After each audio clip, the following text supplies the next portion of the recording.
Estão me ouvindo? Não, ninguém respondeu. Não. Alô? Está ligado? Alô, som? Alô? Alô, som? Qualquer coisa eu uso manual mesmo. Alô, som? Alô? Alô? Alô, som? Alô, som?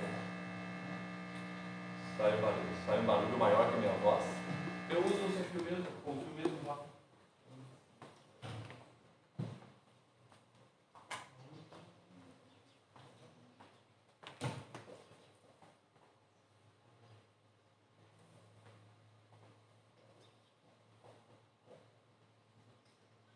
Alô, som? Agora sim.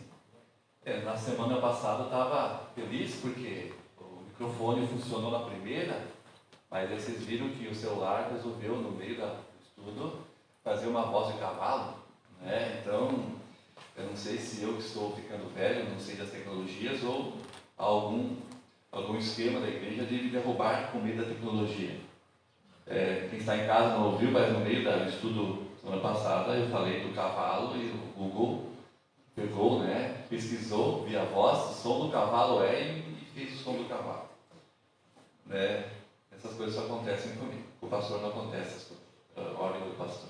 Amados, antes de nós começarmos o Apocalipse, capítulo 13, nós continuarmos nele, vamos fazer mais uma oração, né? Nossa prática, nossos princípios de fé reformada, igreja presbiteriana, com base na palavra, é que nós temos, ao meio de nós nos relacionarmos diretamente com o Pai, por meio da leitura da palavra, e não só a leitura, mas do estudo da palavra de Deus, e também da oração.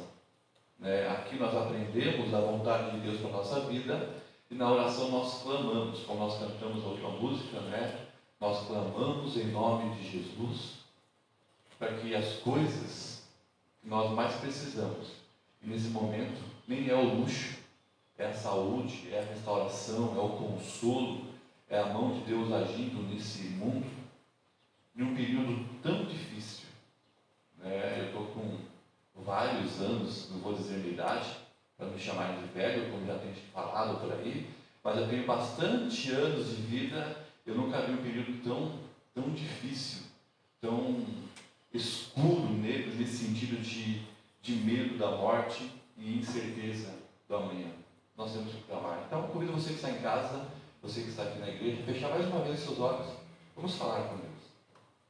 Pai querido, nós clamamos, Pai, em nome de Jesus, pedindo a sua direção, pedindo a sua orientação, que o seu Santo Espírito ilumine a nossa mente para entendermos a sua palavra, mas também abra o nosso coração e aplique a tua palavra no nosso coração, para que possamos desenvolver a nossa fé. Porque somente olhando para o Senhor, compreendendo a grandeza do Senhor, é que nós conseguimos clamar em nome de Jesus por socorro, por direção, por cura, restauração, consolo, libertação.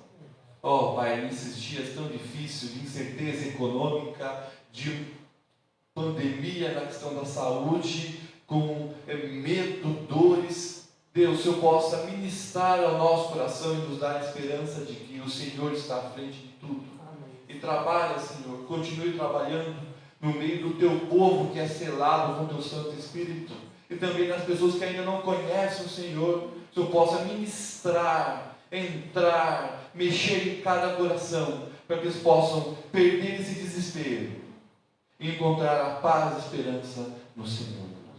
Abençoa que estão aqui, as famílias representadas, os nossos irmãos que estão em casa assistindo ou participando dessa live, para que possamos juntos com o povo do Senhor adorar, clamar, ouvir a tua palavra. Amém. Nos abençoa, Deus, eu peço, em nome de Jesus. Amém. Apocalipse 13. Vamos continuar a partir do verso 11. Nós estudamos na semana passada Apocalipse 13 e estudamos a partir do verso 1 ao verso 10. Hoje nós continuamos do verso 11 ao verso 18. Então, antes nós fazermos a leitura da palavra, e quando nós lemos, nós estamos já contextualizados dentro da história, nós temos estudado Apocalipse em ciclos, em momentos, em partes. Nós sempre repetimos isso para ficar claro para quem está ouvindo a live pela primeira vez, ou está vindo pela primeira vez. Nós entendemos que João, ao escrever o livro de Apocalipse, ele escreveu em 7 momentos.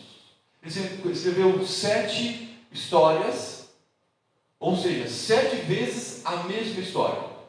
E cada vez que ele ia narrando o seu olhar do que estava vendo, ele vai acrescentando, ele vai incluindo mais informações, deixando então a segunda história contada com mais informações, a terceira, a quarta, cada vez mais com mais elementos de informação sobre a história da igreja.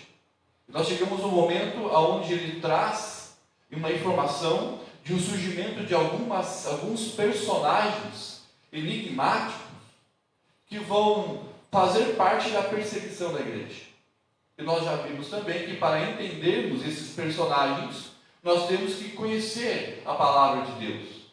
Nós temos que estudar o livro de Daniel, por exemplo, Mateus 24, os evangelhos, o sermão e pregação do próprio Senhor Jesus. Porque uma das regras da hermenêutica é de que a palavra de Deus, ela ensina e explica a si mesmo. Antes de buscarmos explicações fora, nós temos que olhar na palavra de Deus e encontrar. E nós estamos estudando e encontrando na própria palavra de Deus informações históricas, informações espirituais, informações contextuais, dizendo quem são esses personagens.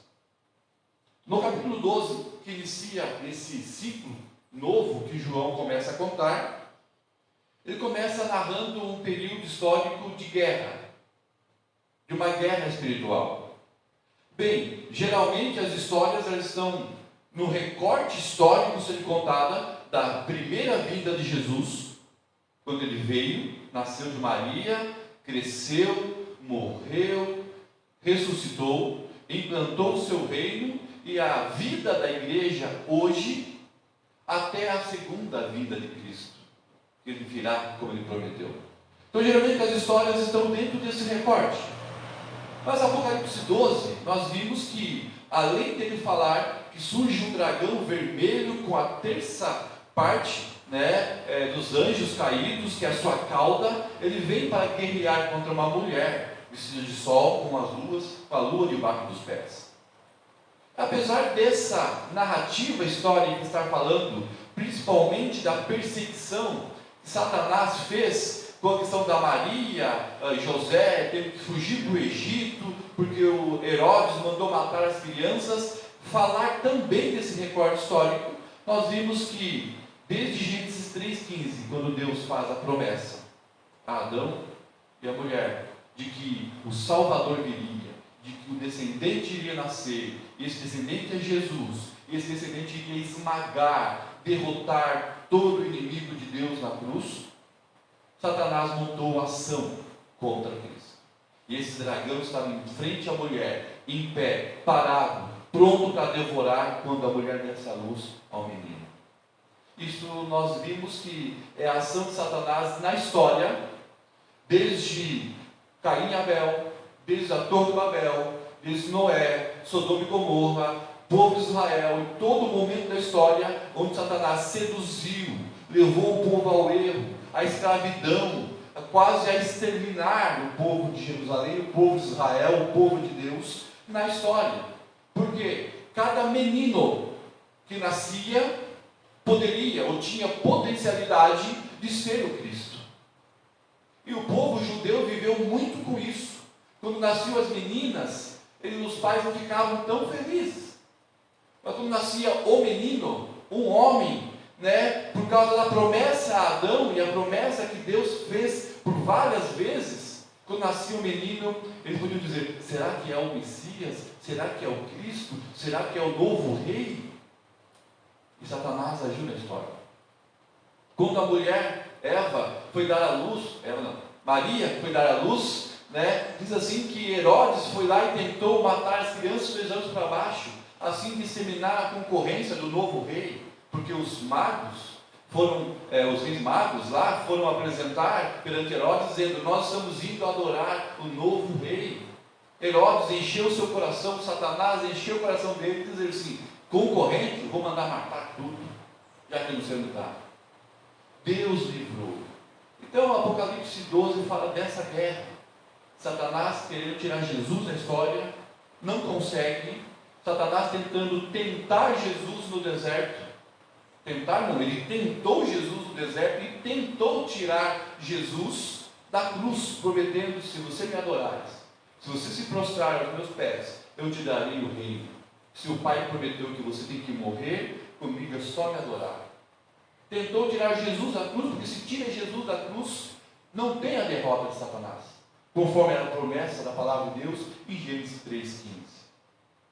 E o texto do capítulo 12 diz assim, de que quando Satanás ele é derrotado nos céus, ele é derrotado aqui na terra, e o verso 17 do capítulo 12 diz assim, que ele se coloca em pé perante a areia do mar, agora furioso, bravo, nervoso, sabendo que o seu tempo é curto, a fim de perseguir e destruir os descendentes dessa mulher, que é a igreja,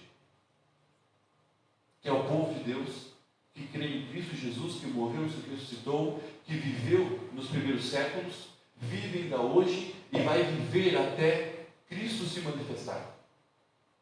Nós somos o descendente da mulher, co-herdeiro com Cristo do reino de Deus.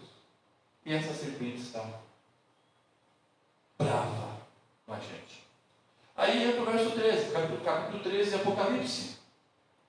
Aí inicia o 13 dizendo que ele viu emergir do mar uma besta. Espera aí, o 12 termina que o dragão Satanás estava na areia do mar, bravo para perseguir a mulher. De repente começa a surgir desse mar a primeira besta, que nós já estudamos, com 10 chifres, 7 cabeças, e veio com poder, com qual a função dela. E nós já estudamos de que o dragão busca auxílio em um ajudante para fazer o quê? O reino. E com base em Daniel 7, na interpretação dos animais, na interpretação dos chifres que nós estudamos, nós vimos que Satanás está levantando aqui um reino, um governo, um reinado, um poderio que vai governar, que vai exercer função política, econômica, soberania de Estado. Pode ser uma pessoa como um rei, pode ser um grupo como um reino, mas o fato é que ele vai reinar sobre o mundo. Ele diz que essa figura, ela recebe umas características importantes. Ela foi ferida com uma ferida de morte, quase foi extinta, mas ressurgiu com honra e glória e poder, porque o dragão deu poder a ela. E o povo vai ficar admirado, porque semelhantemente a Cristo, ele morreu e ressuscitou. Isso pode ser a morte física e a restauração de uma pessoa, ou pode ser um poder que quase foi extinto e reviveu. Mas o fato é que esse governo, essa besta, vai ter um poder sobre o mundo. E por vir do mar, é um poder que é inimigo declarado das coisas de Deus. Por que inimigo declarado? Porque ele recebe autoridade, ele recebe os chifres, ele é levantado pelo dragão. E qual é o principal papel do dragão?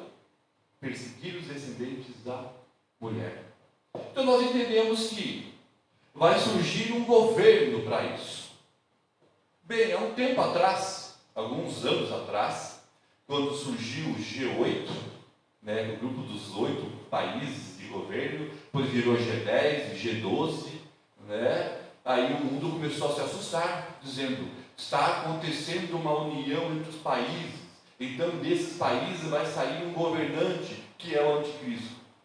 Aí o povo começou a assustar. Aí começou a passar, começou a brigar entre si. Aí quando um tempo surgiu o projeto do euro, da união entre os países, onde surgiu a união, a federação dos países, e criaram uma nova moeda, o euro, que a intenção desse euro era unificar todo tipo de moeda num só padrão de moeda, o euro, e um só governo mundial, e assim governar o mundo num padrão único. Eu na época, eu assisti muitos vídeos do povo clamando porque o anticristo estava surgindo, e era a Europa, né? Então surgem várias histórias de que governo é esse. Eu estava, quando acabei a escola dominical do domingo de manhã, uma irmã que deve estar nos assistindo ali, ela mandou uma mensagem para mim: eu acho que a China, né? E agora com o coronavírus que veio da China, o povo está achando que é a China de novo, por causa do dinheiro, poder econômico, uns diziam que era os Estados Unidos. Amados, é claro que João não determinou o nome dessa pessoa, ou o nome ou a nacionalidade que vai ser esse reino.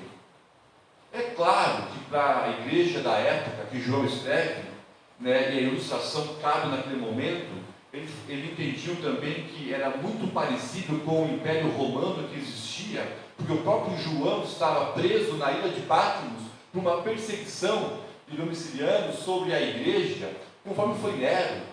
Nero foi um dos grandes governantes romanos que perseguiu a igreja, e não foi só Nero, teve outros.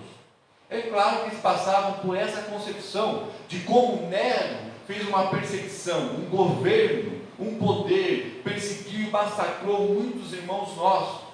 Na história também, ele está dizendo assim: é assim que vai ser.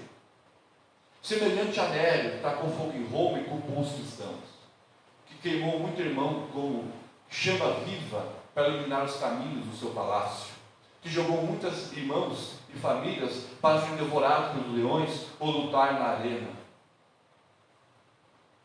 É nesse sentido de que um governo vai se levantar, como foi Nero, para perseguir a igreja. Nós estamos falando aqui da grande tribulação, o momento de grande perseguição da igreja, que esse governo físico, essa representação do mal, que já existe em toda a história, como sistema, mas vai se levantar nos últimos dias, como esse sistema. Aí surge a terceira, ou a segunda besta. Por que a terceira pessoa? Vamos fazer um paralelo aqui. Amados, em toda a Bíblia, toda a palavra de Deus, e quando estudamos a Bíblia, nós vemos Deus agindo de uma maneira fantástica. Nós vemos Deus Pai, o Pai que nos elegeu, o Pai que criou o plano redentor, o Pai que governa sobre todas as coisas. Nós vemos Deus no seu trono, soberano, poderoso, Senhor, que olha para o mundo e olhava e olha para o mundo e via o mundo em pecado, em ruínas, com o coração duro. E Deus resolveu nos amar. Por qual motivo eu não sei, mas Ele resolveu amar cada um de nós. E Deus, tendo poder, tendo honra, tendo glória, tendo força, Ele chamou o seu Filho Jesus, isso já antes da fundação do mundo, e perto dos dias dele nascer, chama Jesus e disse assim para Jesus: Jesus, nós temos uma missão. Eu estou te comissionando, Jesus, que é o Filho. Você vai nascer. Você vai com propósito. Eu, Pai, estou te comissionando, te dando poder para você nascer, viver, crescer e vencer a morte. E quando Jesus subiu ao céu, Ele recebeu de volta a sua glória que Ele havia deixado para nascer em forma de homem. Então Deus comissiona o Filho para vir a esse mundo. E quando Jesus vai ser assunto ao céu, Ele comissiona uma outra pessoa, dizendo para os discípulos: não se preocupem, vocês não vão estar sozinhos. Eu vou enviar um Consolador. Eu vou enviar aquele que vai andar com vocês. que é o Espírito Santo. Ele vai selar vocês. Ele vai marcar vocês como selo de propriedade exclusiva de Deus. E por causa desse selo, ninguém consegue tirar você das minhas mãos. Nada pode separar você e eu das mãos e do amor de Deus, porque nós somos selados por esse Espírito que Deus enviou por meio de Cristo. Ele nos consola, Ele nos orienta, Ele nos repreende do pecado, Ele nos ensina a palavra.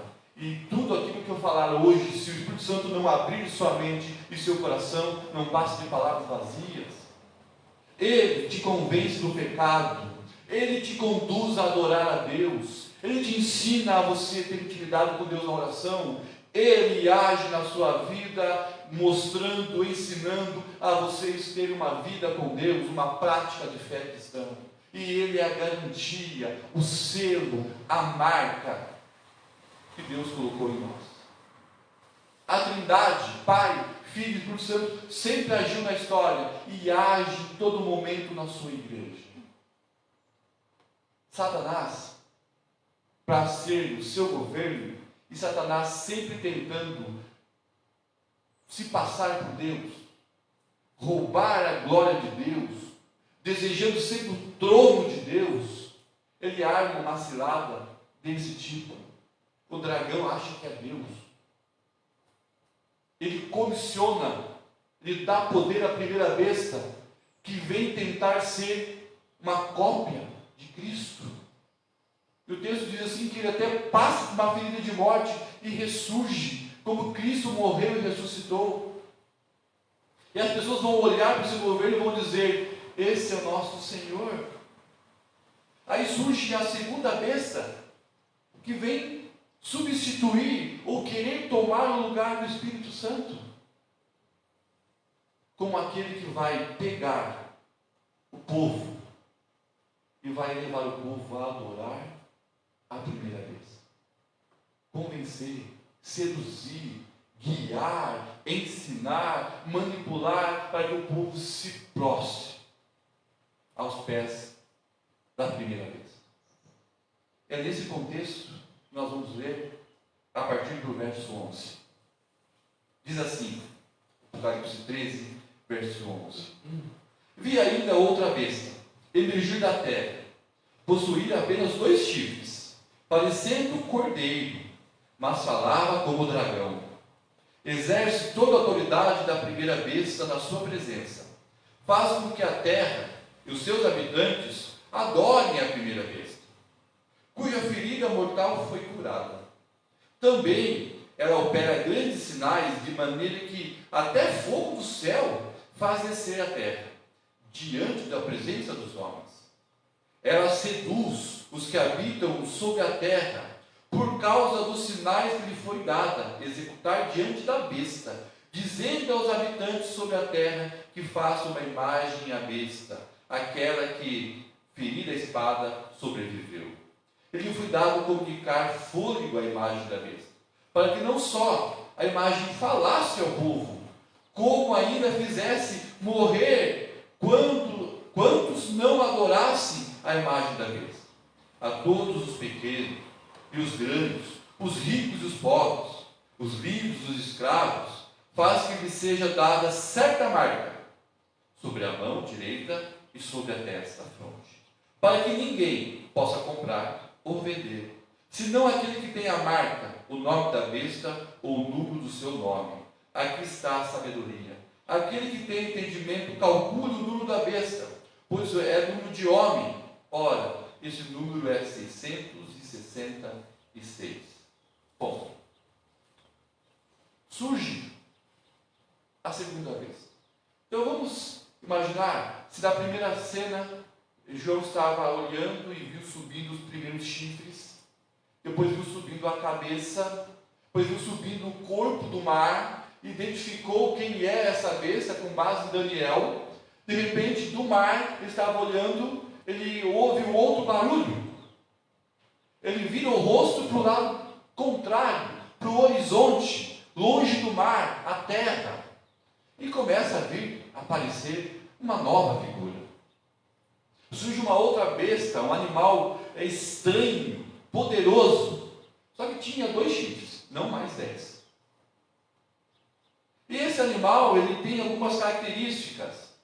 Ele se parece com um cordeiro, mas quando abre a boca, é terrível. Quando você olha e fala assim, que legal, lindo. Mas quando ele começa a falar, é horrível, é destruidor. E é dado a ele algumas missões.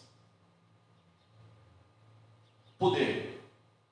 Ele faz cair fogo do céu. Se precisar parar o sol, ele para o sol. Se precisar chover canivete, chove canivete. Ele tem poder. E ele conduz o povo a fazer uma imagem. E dá poder a essa imagem. E essa imagem começa a se relacionar com as pessoas, e as pessoas adoram essa imagem. Mas aquelas pessoas que não adoram a imagem, foi dado poder para perseguir e matar. Bem, essas pessoas que serão mortas, perseguidas, essa imagem deu um número. 666. E quem tiver essa marca na testa ou na mão, não vai conseguir comprar, não vai conseguir negociar, vai passar fome, vai passar miséria, vai ser perseguido socialmente, politicamente, economicamente, culturalmente, e pela fé será exterminado. Ponto. Essa é a visão que João está tendo. Agora precisamos entender isso. Precisamos entender esse processo. Bem, eu estava antes de ir para cá, olhando algumas coisas, sobre essa marca. Tão curiosa e tão pesquisada, o que é essa marca da besta? Então nós entendemos a ação dessa besta. Bem, os mais moderninhos, né, fazem hoje Pix. Eu demorei um pouco para entender, eu não sou tão moderninho, mas a minha esposa, que trabalha com financeiro, com pagamento de contas, ela me explicou que Pix é a nossa moeda eletrônica, que não tem imposto, tal. E o Pix, todo mundo tem, ou vai ter. E tem já um grupo moderno hoje por aí, dizendo que esse moeda Pix, que você faz via computador ou via celular, é o grande código referencial que vai marcar você, para você ser cadastrado mundialmente, e pelo Pix você vai ser manipulado nos negócios. Então você come, compra, vende pelo Pix. Isso é uma versão mais moderna. Então dizem aí que quem tem o Pix está marcado pela besta. É uma versão que está discutindo hoje aí. Bem, vamos uma versão moderna. Tem um pastor Lucinho no YouTube, eu não consegui ver de que denominação que ele é. Ele faz uma resposta a algumas perguntas dos ouvintes no seu programa. E a pergunta foi: Pastor Lucinho, é verdade que a vacina do Covid é a marca da besta? Ele ficou dando risada em casa assim, não acredito nisso. Porque saiu uma teoria de que alguns elementos microchips estão inseridos na vacina que a China colocou, e quando tomamos a vacina, somos curados desse vírus, mas ficamos com um microchip que nós nem sabemos. E o diabo, com um computador potente, vai monitorar todo mundo. E esse pastor Lucinho disse que não. E quem saiu com essa teoria foi uma música do cantor de rap americano, Kanye West, acho que é assim o nome dele. Ele fez uma música ou algo assim, ou esse pastor pelo menos usou esse argumento, dizendo de que ele está falando que não ia tomar vacina, porque isso é a marca da besta. Bem, eu vou tomar a vacina. Eu acho que é besta quem não tomar a vacina de um vírus que está matando tanta gente. Gente, a vacina pode ser tudo, mas não é a marca da besta.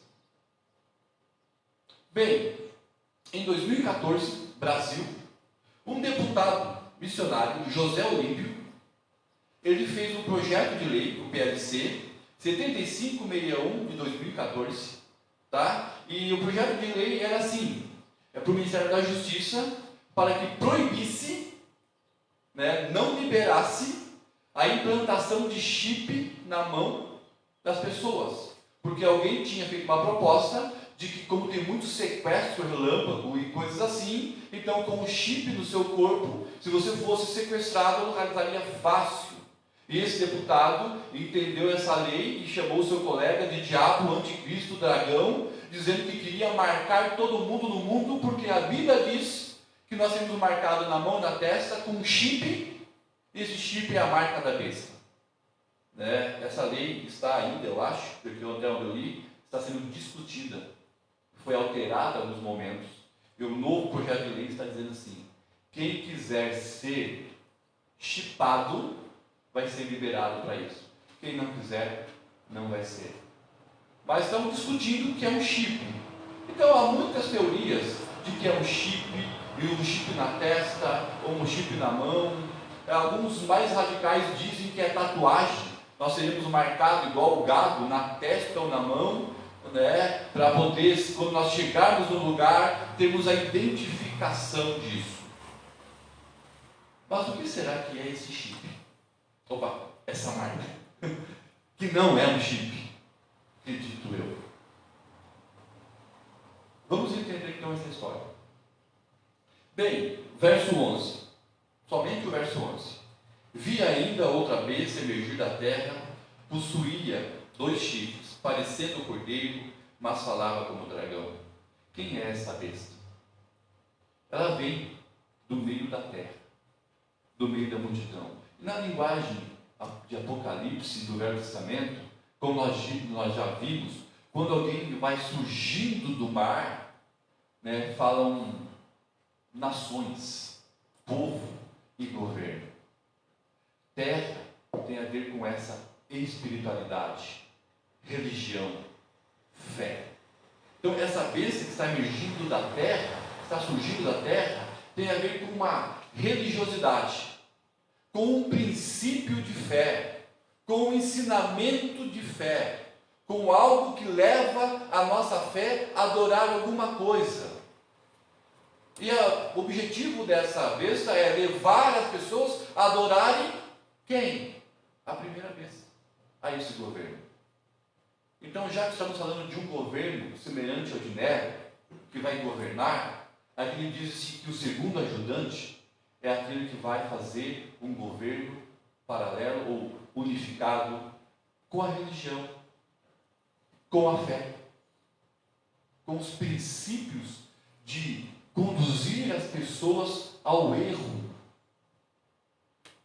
Amados, quando a gente começa a ver que João está falando que o Satanás, o anticristo, vai se utilizar de falsos ensinos, de uma falsa fé, de uma falsa religião para manipular o povo, a gente consegue ler o Novo Testamento, onde Jesus fala muitas vezes, onde o apóstolo Paulo fala muito sobre isso, João, Pedro, fala muito nas suas cartas sobre isso, dizendo: filhinhos, cuidado quem tem coceira no ouvido para ficar ouvindo esses ensinamentos, essas invenções humanas.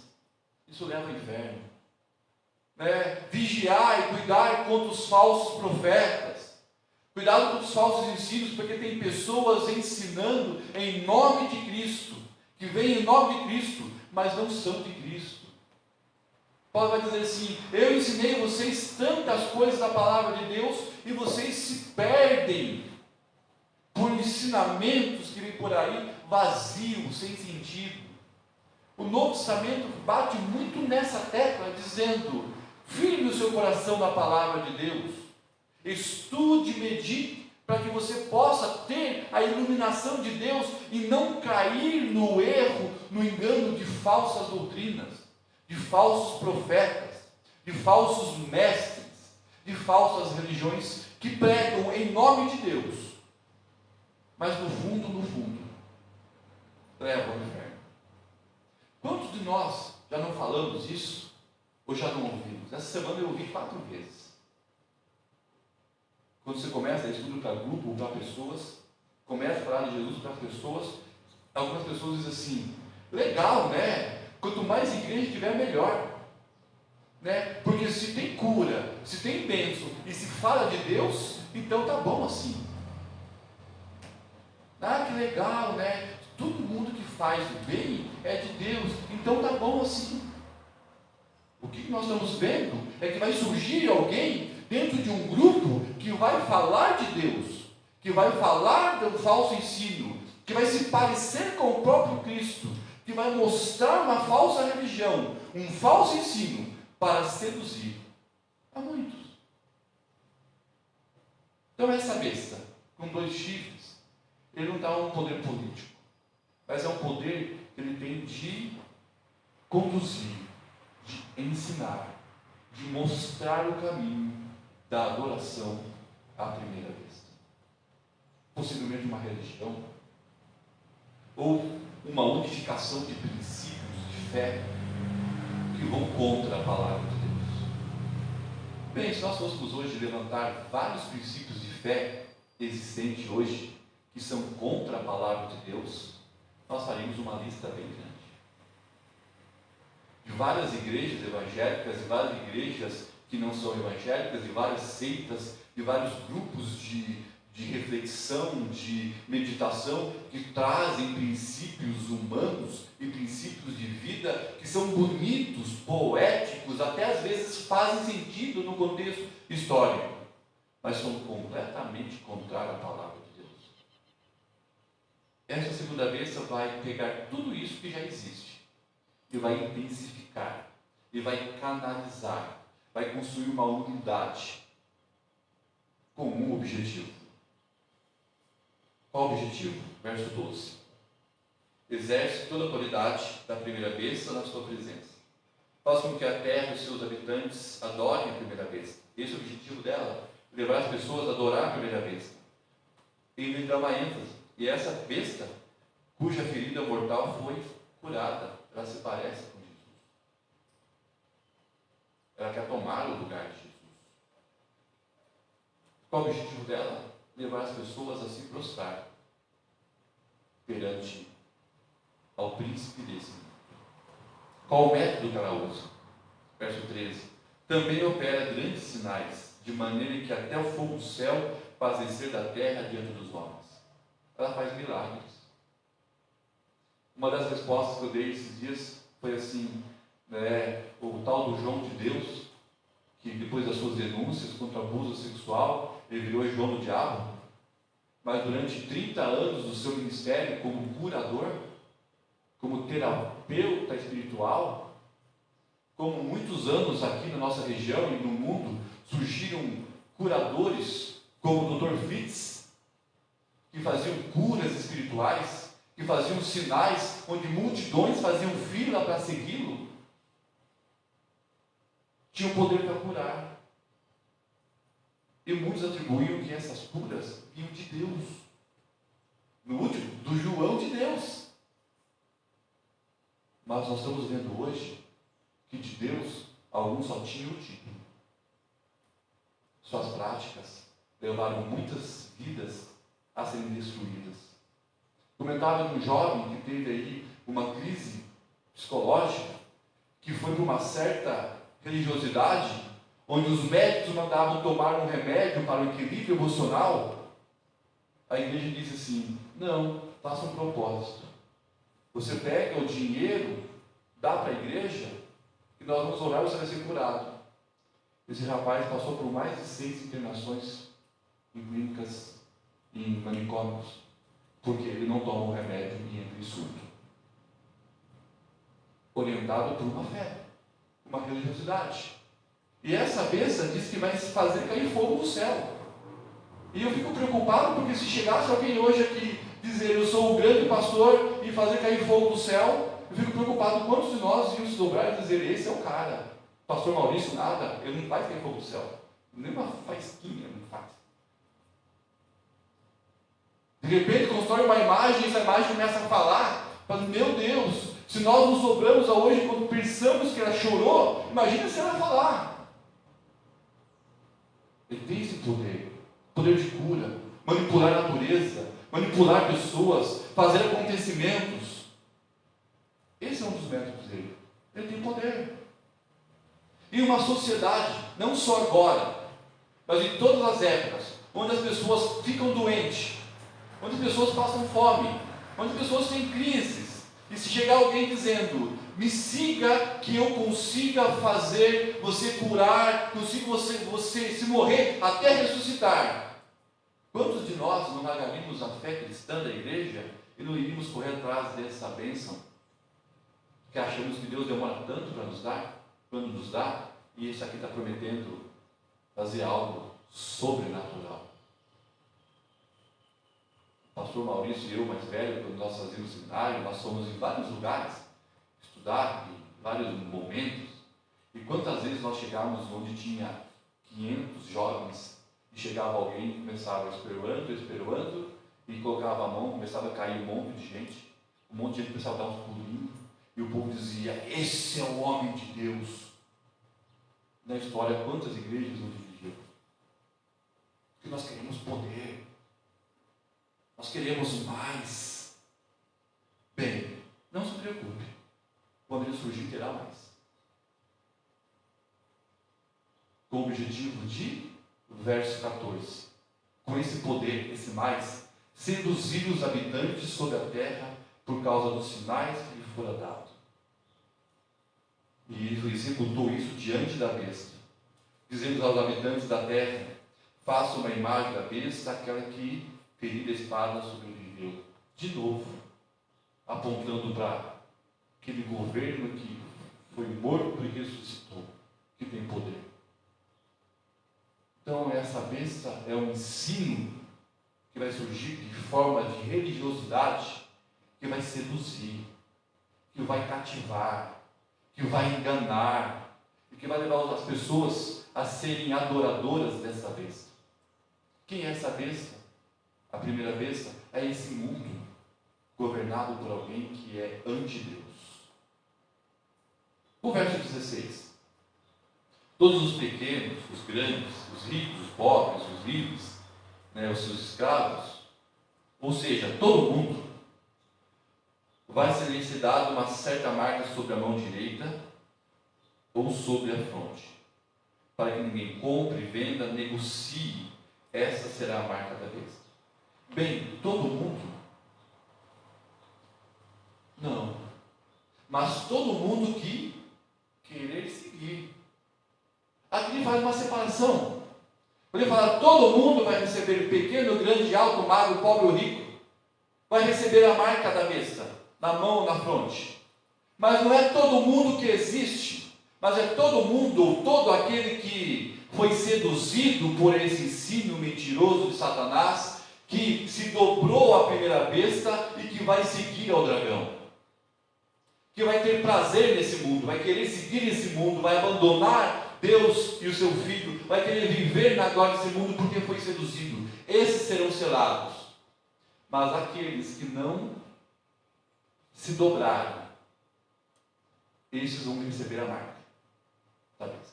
Então, quem vai receber a marca da besta? Todo mundo? Não. Aqueles que adoram já são dele, são selados por ele.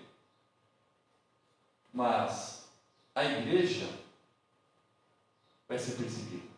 Em que sentido, amados? É o mesmo propósito de querer identificar e perseguir aqueles que não se dobraram a esse nível. Eles vão selar, eles vão marcar o seu povo.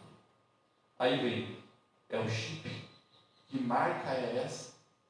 Vamos aqui fazer de novo um paralelo. Nós até agora estamos estudando o Apocalipse como um livro não literal, 100%. Não falando de que existe um dragão por aí, mas analogias. Então, quando ele fala que essa marca está na mão, na testa, será que ele está falando de literal? Não.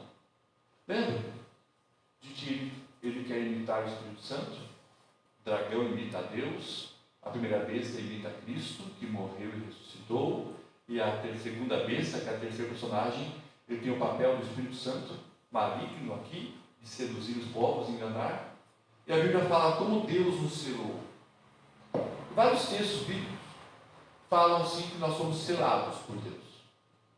Né? O próprio texto que nós estudamos no capítulo 9, no capítulo 7, João vê 144 mil que foram selados na fronte por Deus. Capítulo 9 fala da perseguição, das trombetas e tudo mais, e tem um grupo que foi selado por Deus. Então hoje a igreja é selada por Deus. Nós já temos um selo de propriedade exclusiva de Deus. Que selo é esse? É o próprio Espírito Santo. Sabe por que nós temos no nosso coração o próprio Espírito Santo? Porque ele é a garantia de quando a hora chegar, ou sua ceia chegar, ou quando Cristo voltar, você vai morar com Deus. Porque você não pode garantir a sua salvação.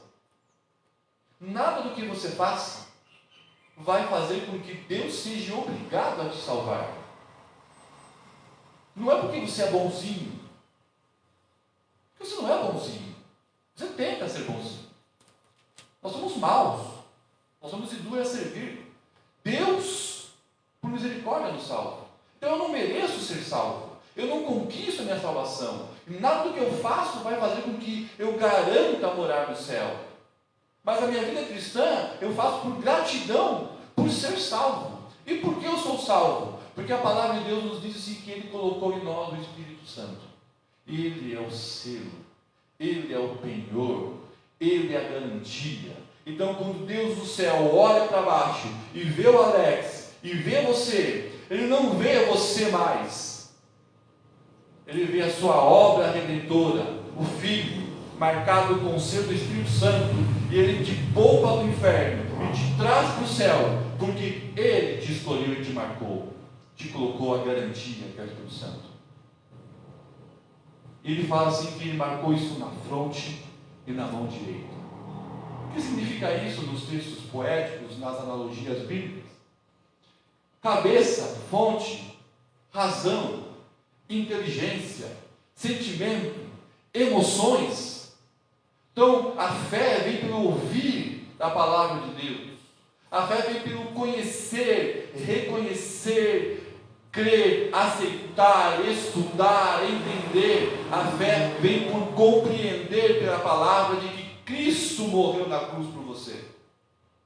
Então está dizendo que nós, homens, mulheres, temos fé. E a nossa fé não é em fantasia, não é em sentimento apenas, envolve algo de conhecimento. Nós conhecemos o Deus que cremos. A história, quando nós estudamos, comprova o que a Escritura fala, de que existiu Cristo, e que a história revela na arqueologia, nos documentos históricos, que o texto que a Bíblia ensina é verdadeiro. A ciência, o estudo da palavra, livros, argumentos, comprovam. Isso é uma questão não só de sentir, mas de conhecer, razão. Mão direita, atitude, prática, ação, reação a esse conhecimento. Então ser marcado por Deus significa que primeiro Ele me convence, primeiro Ele fala comigo, Ele me ensina a verdade, depois o Espírito me convence a viver, a praticar, a agir, andar nos caminhos. Ele diz assim: as minhas ovelhas ouvem e me seguem, elas me conhecem e fazem o que eu mando. Então nós, ou o cristianismo, que segue a palavra de Deus e que é salvo de fato, ele começa com um conhecimento e desenvolve na sua prática cristã, teoria e prática, fé. Nós somos selados pelo Espírito Santo. E diz que Satanás vai selar aqueles que não têm o selo do Espírito Santo. Então aquele que não se rendeu a Cristo, ele vai servir a Satanás, que já não serve.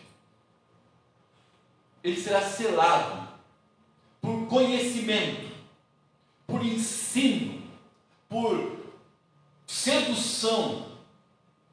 E começa com a falsa religiosidade, o falso ensino, o papel da segunda besta.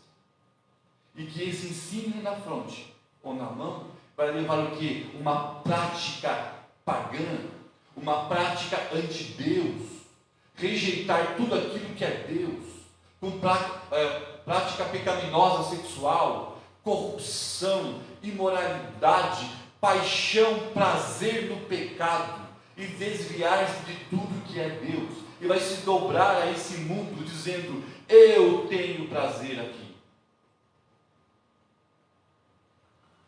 Se o Espírito Santo nos ensina e nos marca para vivermos para agradar a Deus, essa segunda besta vai marcar as pessoas para viver, adorar e agradar a primeira besta, ao anticristo.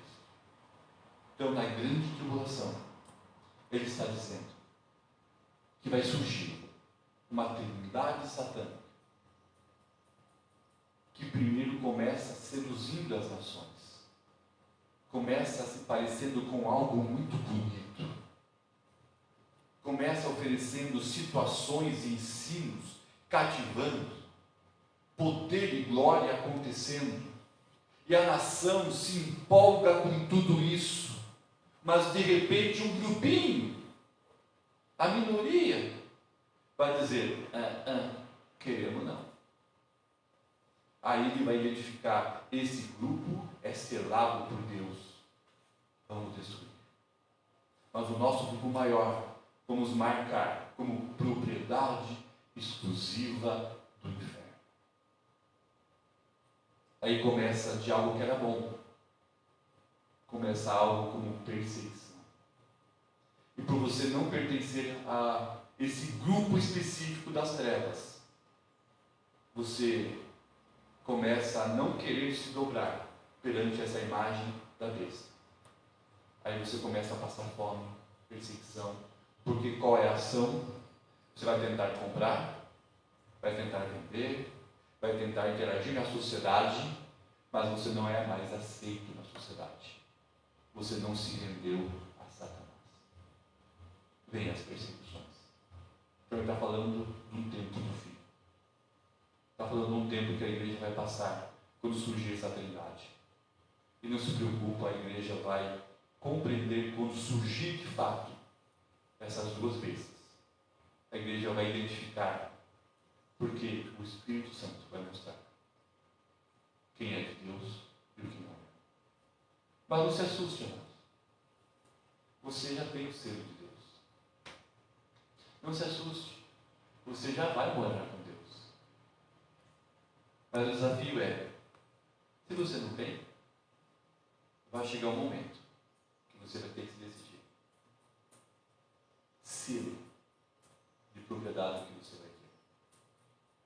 Não tem uma terceira opção.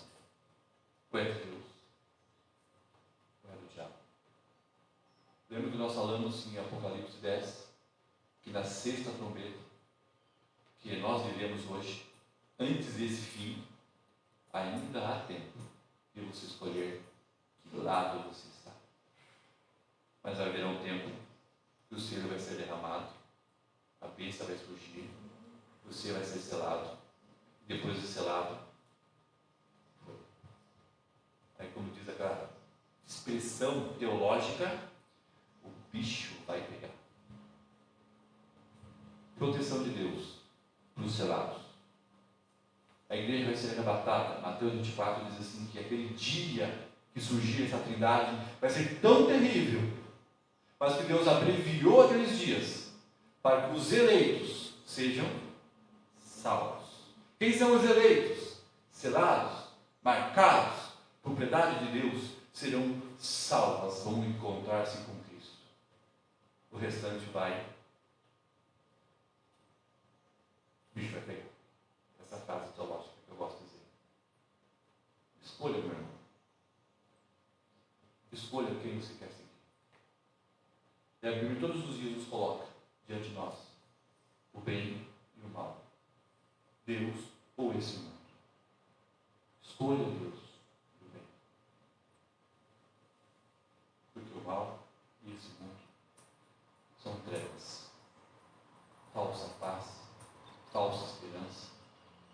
ainda hoje, esse espírito já age nesse mundo. Mas vai pior. Aí nós entramos no capítulo 14. Né? Para não terminar você desesperado, chegar em casa, nem almoçar direito, com tanto medo, porque você não sabe que marca você tem. Então, para você não ficar com esse desespero, perder o apetite e ficar com anemia e depois culpar a igreja presbiteriana, a história continua no 14 dizendo que o cordeiro e os seus remidos aparecem. Né? E esse cordeiro não é o falso cordeiro, esse cordeiro é Cristo. Mas não um cordeiro que foi morto apenas, mas um cordeiro glorioso. Aí vem uma mensagem muito legal, dizendo sobre Cristo, o nosso Senhor, agindo no meio de todo esse caos que acontece nesse mundo. Existe esse caos, mas nós não estamos sozinhos. Deus está conosco. Amém? Vamos orar mais uma vez? Pedir para o pastor Maurício, pastor dessa igreja, titular, vira aqui na frente, pastor. Ele aparece aqui no ar, ninguém conhece, você em casa, né? Faz essa oração.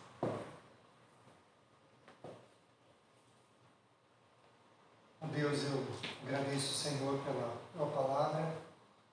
De fato, são coisas que ainda devem acontecer e nós ainda não sabemos tudo, mas sabemos de uma coisa. O sangue de Jesus, ele nos perdoa de todo pecado. A vida de Cristo dentro de nós nos garante que um dia também viveremos com Ele lá no céu. E seja o que for, ó Deus, que os nossos dias, o futuro nos reserve, nós sabemos que estamos seguros nas Tuas mãos. Aquele que está em Cristo é nova criatura, as coisas antigas já passaram e tudo se fez novo. Nós confiamos em Ti e depositamos no Senhor toda a nossa vida. E Te pedimos, protege-nos e nos dê discernimento, Deus, desses dias que virão, para que possamos identificar o que é certo e o que é errado. Abençoe Teu povo, Deus, dando sabedoria, discernimento e dando, Deus, muito amor pelo Senhor. Porque no Senhor, Deus, o nosso trabalho não é vão. Abençoa as nossas vidas nesse dia, nesse domingo, e que à noite, Deus, novamente possamos ouvir a Tua palavra, Deus, em nome de Jesus. Amém. Amém. Deus abençoe. Bom dia para vocês e até a noite.